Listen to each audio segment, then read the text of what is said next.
এই ফৌজি, তোর ব্যাগটা আমাকে দিয়ে দে, আর তুই এখান থেকে কেটে পড়।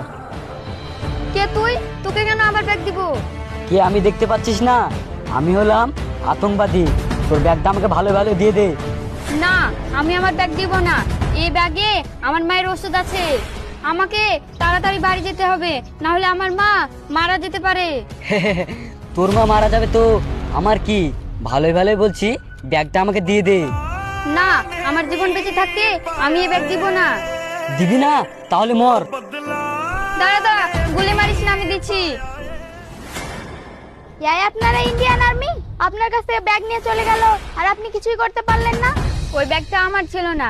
কি হয়েছে তাহলে শোনো। হ্যাঁ, এতে বম, এইখানে যদি ফাটে অনেক মানুষ মারা যাবে। যাই একে ফাটাই নিয়ে যায়। ওইদিকে দেখো, তাহলে বুঝতে